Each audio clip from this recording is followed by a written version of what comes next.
Assalamualaikum warahmatullahi wabarakatuh. Bismillahirrahmanirrahim. Alhamdulillahirabbil alamin wa bihi nasta'in ala umuri dunya waddin. Wassalatu wassalamu ala asrofil anbiya'i wal mursalin wa ala alihi wa sahbihi ajma'in, amma ba'du. Yang saya hormati Ibu dosen, yakni Ibu Dr. Siti Komariah SPD MPDI, yang mudah-mudahan Allah muliakan.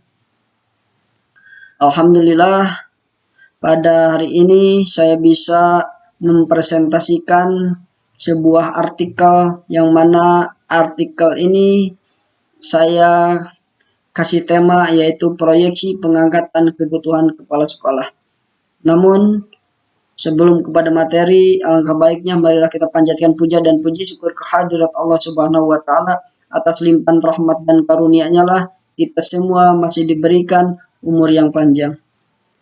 Salawat yang berterataikan salam semoga senantiasa tercurah dan terlimpahkan kepada panutan kita, yakni Habibana wa Nabiyana wa Maulana Muhammad Sallallahu Alaihi Wasallam.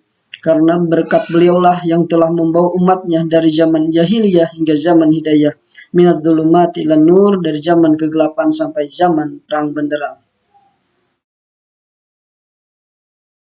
Ibu dosen yang saya hormati, baiklah saya akan bacakan artikel ini. Untuk yang pertama adalah abstrak. Pengelolaan sistem pendidikan di lembaga pendidikan sekolah merupakan salah satu aspek yang turut menentukan efektivitas pencapaian tujuan pendidikan. Oleh karena itu, maka pengelola sistem pendidikan di sekolah, yakni kepala sekolah, disebut sebagai manajer atau pengelola. Jika hal ini dipertahankan, maka jabatan kepala sekolah belum dapat dikategorikan sebagai jabatan profesional, karena kriteria-kriteria yang ditetapkan dalam peraturan belum mengakomodirnya. Jabatan kepala sekolah sudah saatnya dijadikan jabatan profesional, bukan jabatan politis, sehingga tidak sembarang orang dapat menjabatnya. Untuk rumusan masalah, yang pertama adalah apakah kriteria yang harus dipenuhi seseorang untuk dapat menjadi kepala sekolah pada satuan pendidikan. Yang kedua, bagaimanakah cara seseorang memenuhi kriteria untuk menjadi kepala sekolah pada satuan pendidikan tertentu. Dan yang ketiga adalah bagaimana menentukan dan mengangkat kepala sekolah yang profesional pada satuan pendidikan.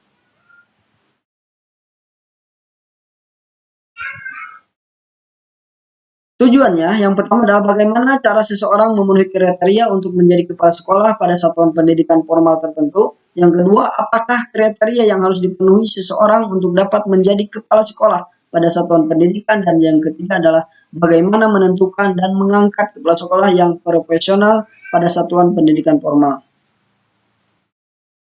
Pembahasan yang pertama adalah definisi konsep, yang kedua adalah deskripsi teoritik, dan yang ketiga adalah profesionalisme.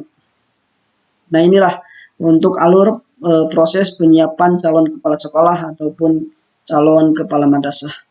Dari mulai ini proyeksi, ya dilanjutkan kepada rekrutmen, ada usulan peserta, seleksi administratif. Nah, ini untuk lulus seleksi akademik ya, yang diakhiri nanti dengan pengangkatan dan selesai. Kesimpulan dari artikel ini, yang dapat ditarik dari serangkaian pemaparan terhadap hasil penelitian tentang sekolah yang efektif dan kepala sekolah adalah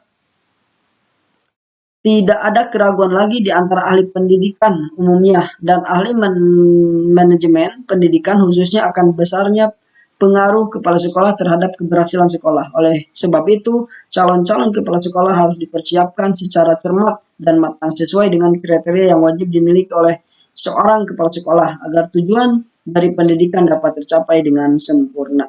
Demikian yang dapat kami sampaikan, kurang lebihnya saya mohon maaf, khususnya kepada dosen pengampu, yakni Ibu Dr. Siti Komariah SPDI MPDI. Terima kasih. Assalamualaikum warahmatullahi wabarakatuh.